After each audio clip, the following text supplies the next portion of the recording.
well, this next panel should be really interesting, moderated by my good friend Ryan Lawler. We're going to be talking about transportation discovery. I have to say, when I think about hailing a cab, I do not immediately think social. So I'll be interested to hear what these guys have to say about that. Let's bring them up onto the stage. Ryan, a writer at TechCrunch, will be joined by Steve Humphreys, the CEO of Flywheel, Logan Green, co-founder and CEO of Lyft, Andre Haddad, the CEO of RelayRides, and Sunil Paul, co-founder and CEO of Sidecar. Please welcome them to the stage.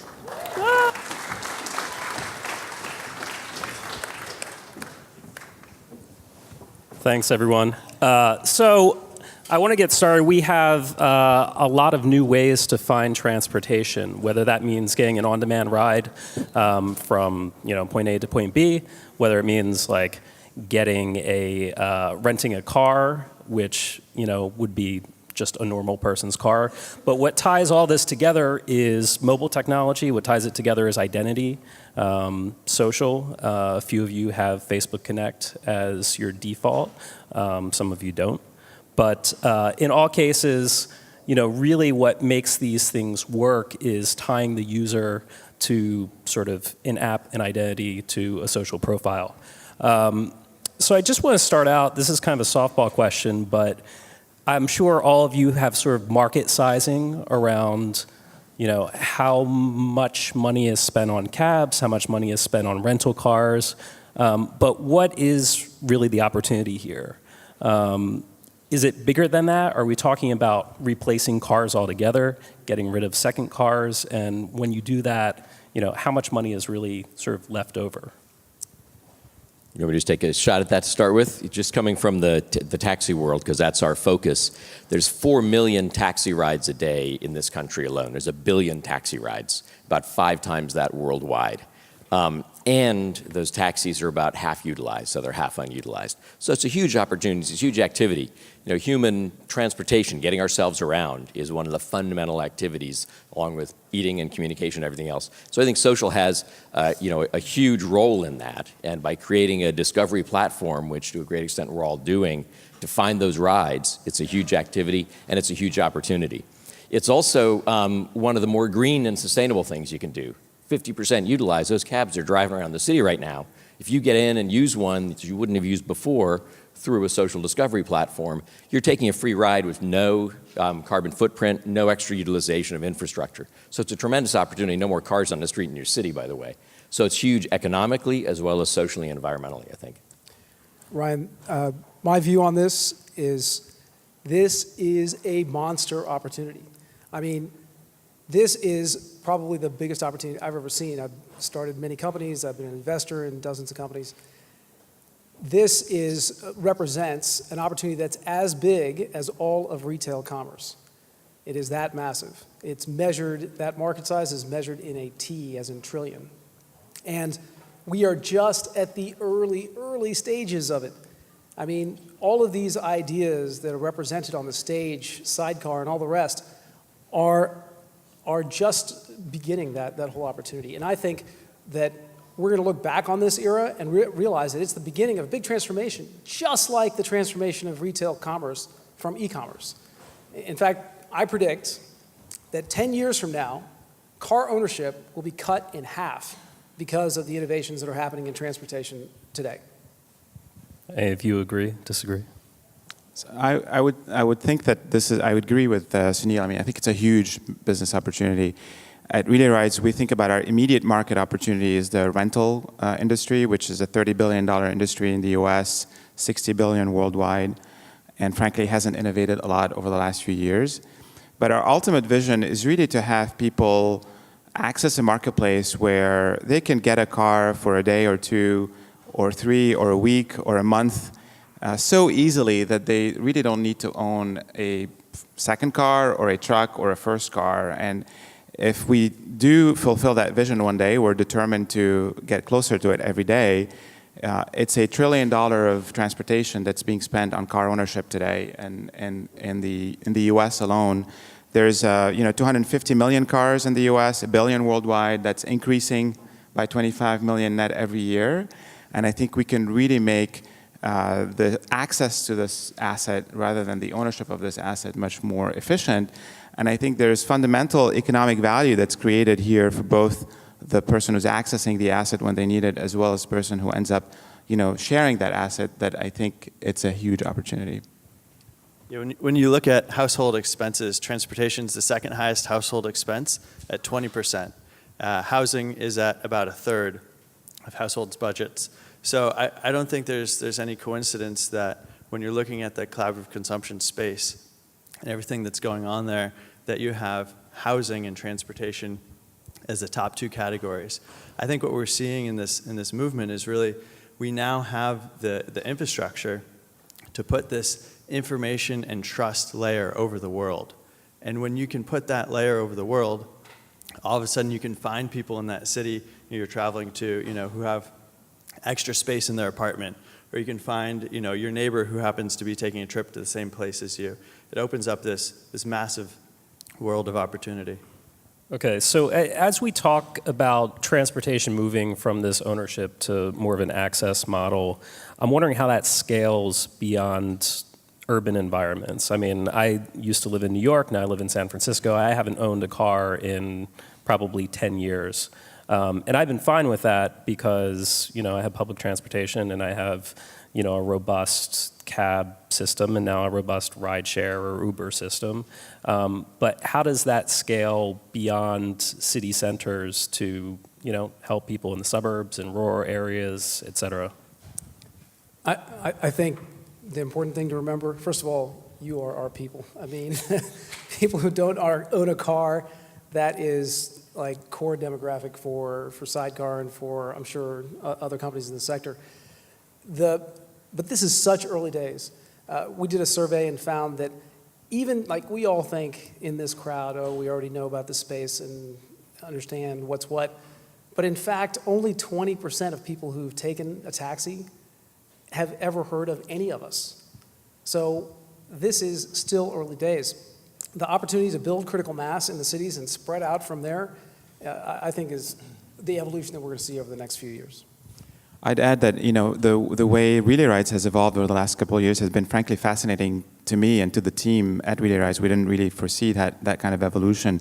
When we launched last year in March nationwide, we frankly didn't think that we'd be in 50 states and 1,500 cities 12 months later, and that's what happened. And we ended up having people use us in places that were not big cities.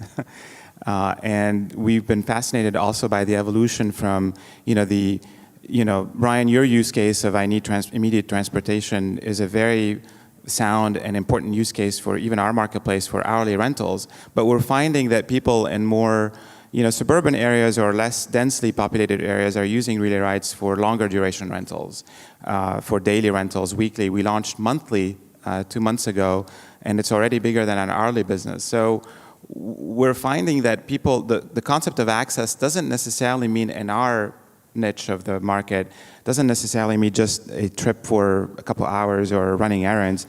It could be I want to get a car for a couple weeks because I'm traveling.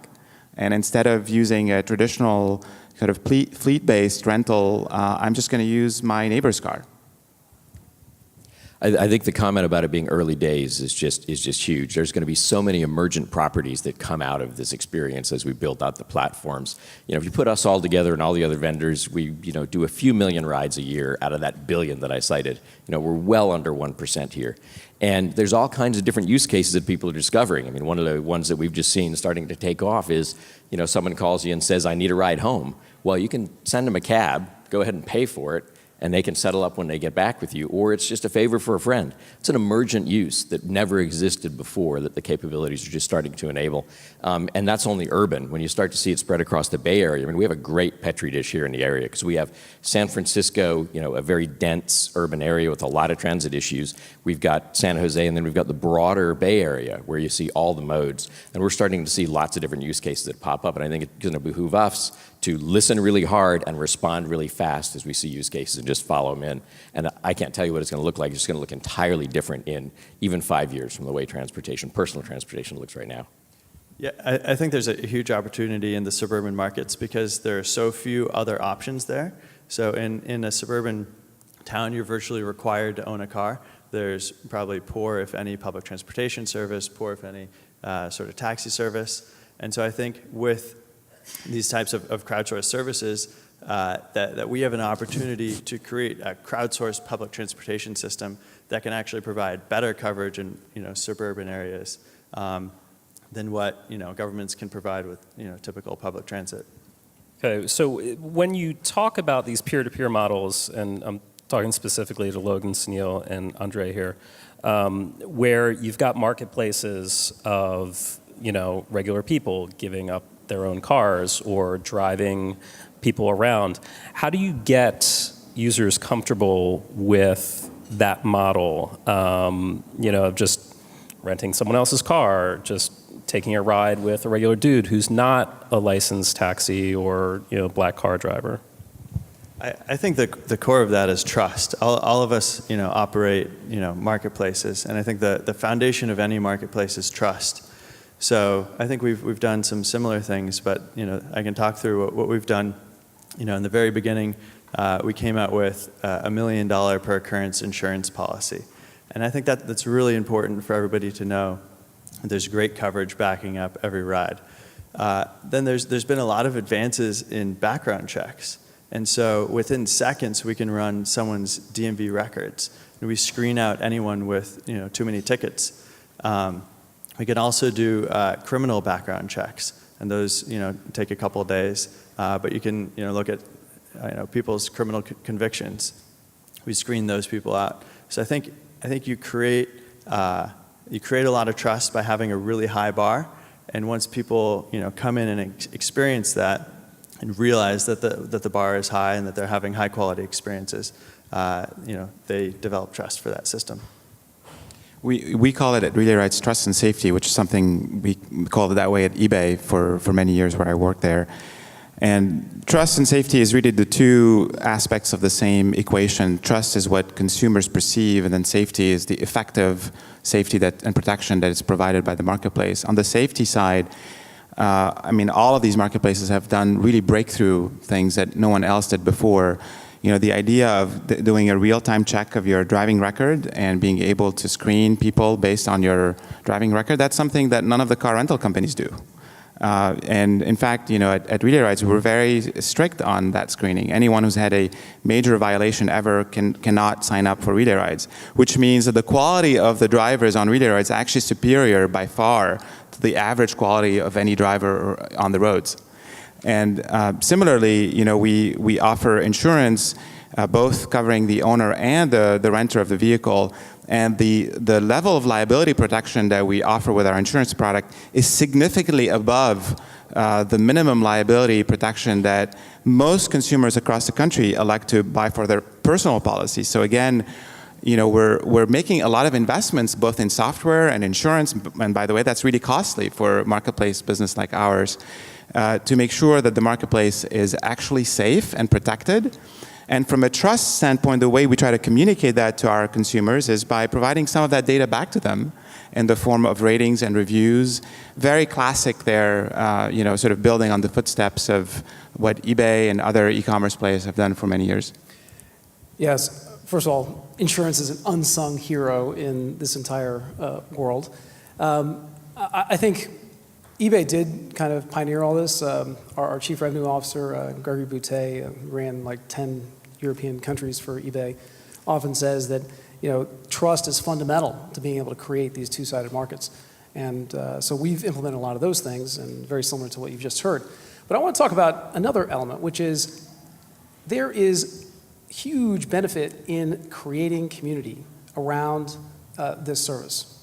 And there's a great story that illustrates this.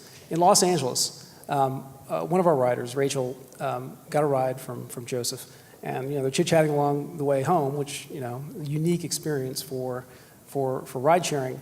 And he helps her take groceries up to. They just come from Whole Foods, and they're chit-chatting about Italian food, and they end up having dinner together. Now, that is an experience that you could just never imagine with today's transportation systems, but it happens all the time with Sidecar and these other peer-to-peer systems.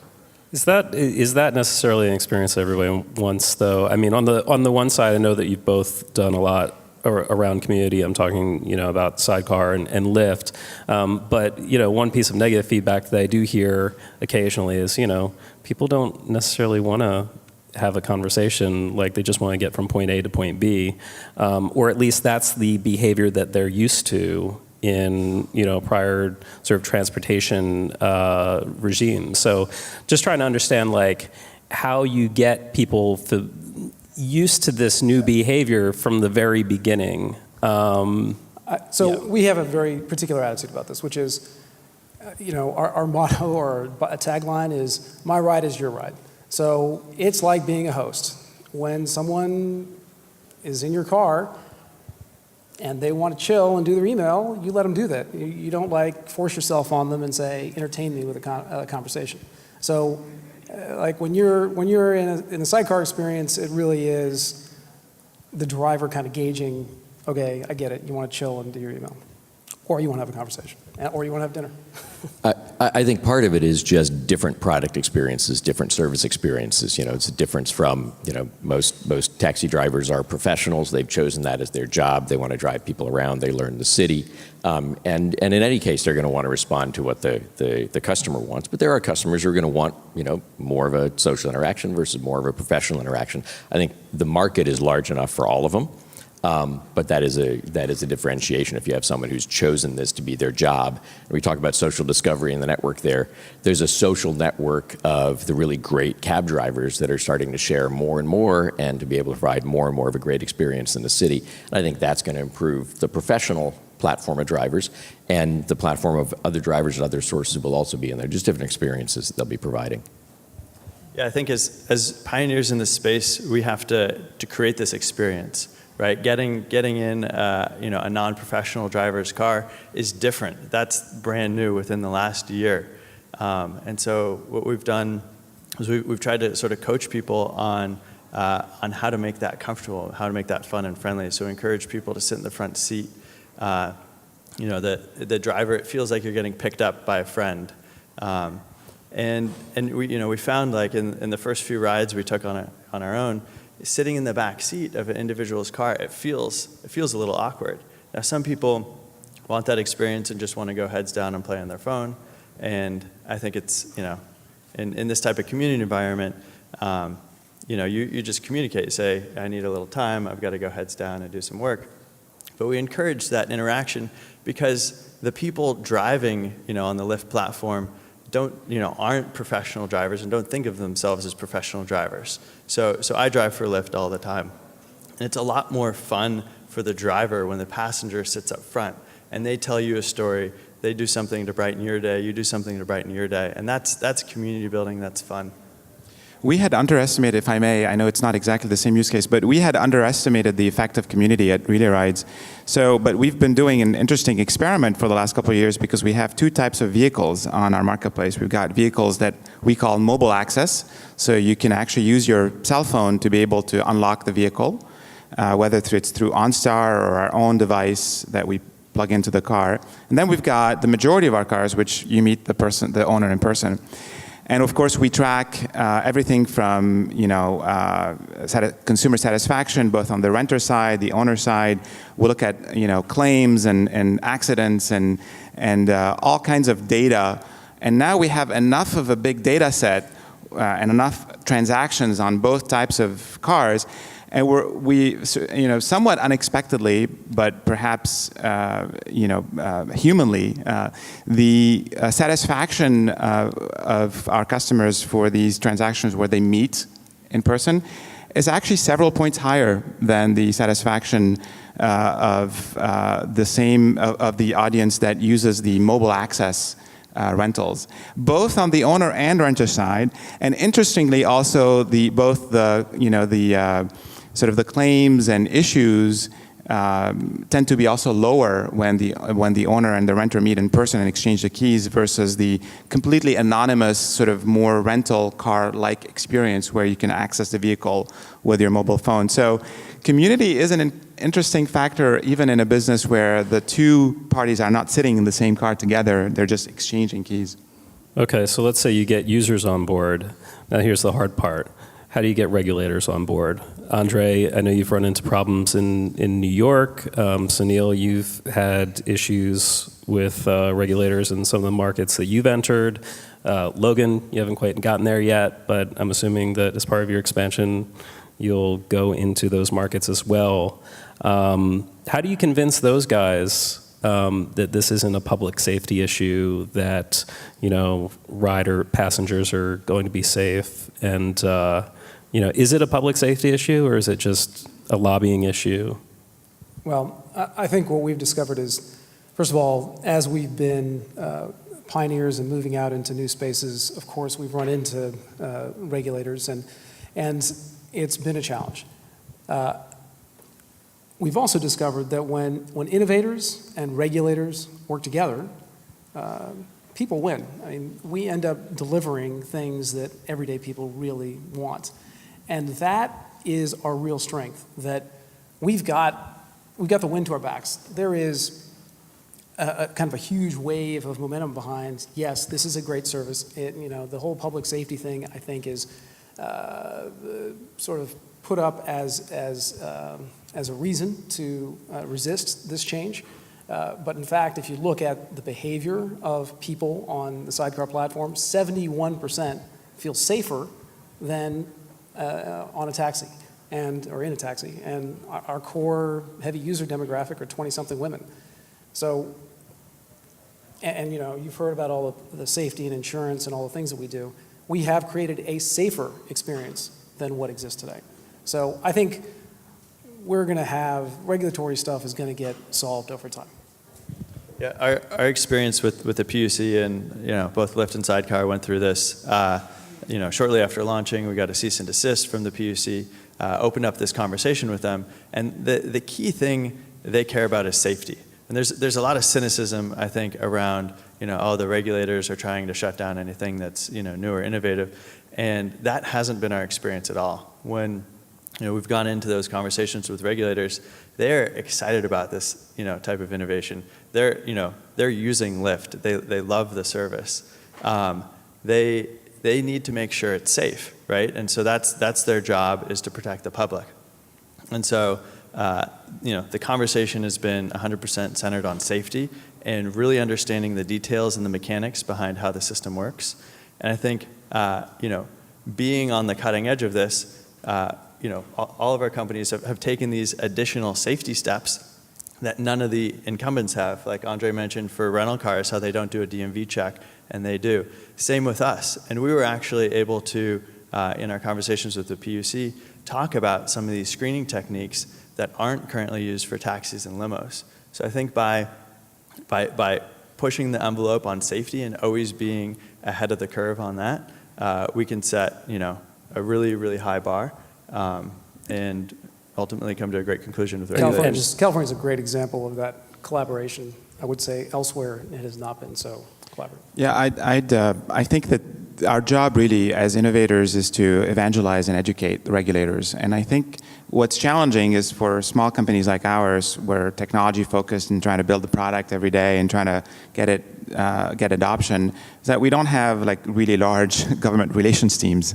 But I think it's just going to be part of this business. We're going to have to make these investments, and certainly my sense is that if we do a good job evangelizing and educating, we have a possibility to work really well within the existing regulatory schemes or evolving those regulations.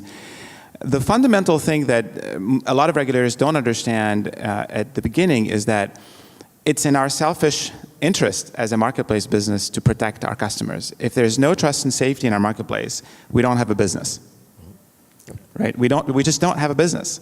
And therefore, there's sort of a meetings of the minds when you sort of get into a regulator's office and tell them that's actually what we're making all these investments for. It's in order to protect people, and I think that could yield to really good results. Steve, I know you want to jump in, but I have a question for you. I mean, how do you feel about this when all of the drivers on your system have gone through, are licensed drivers, they have bought the medallion or whatever, and now you have you're competing against a bunch of people who haven't jumped through those hoops. I mean, is it kind of unfair? Well, I think the point on regulators being interested in safety, actually their first interest is getting great service for the people, the populace of their cities. That's what they really want. They want the city experience to be better. They're mostly political appointees. So we've had access to virtually all the regulators in all the major cities. And they're very supportive in their conversations all about how do we get this great capability to our populace safely as well. So I think the bar is going to rise for everybody. We're all going to go through the same processes eventually. I hope everybody will comply to it. By the way, taxi drivers do go through criminal background checks and everything else as well, fingerprinting, and that's a good standard. I think it's not very hard to do. The regulators are trying to encourage the deployment of these social platforms for discovery of transportation. They understand underutilization. San Francisco understands the issue with utilization of taxi cabs, and they want to get that utilization up higher, and they want to get it deployed better. So it's a great dialogue that I hope we'll all engage in. And it's hard as a small company, it's true, but the regulators can actually be very helpful. They bring us into most of the taxi companies we go with. They actually know who has the great standards, who's performing well, and they're very helpful, and they're very desirous of getting it into their cities as fast as possible. Okay, so I have to ask this question because 3 of the 4 folks on this panel compete with Uber. And Uber cut their prices today. They said they're cheaper than a cab. I imagine they're competitive, if not lower than, Sidecar or Lyft's suggested donations. How do you compete with that when they already sort of have this scale and now they're trying to compete on price as well?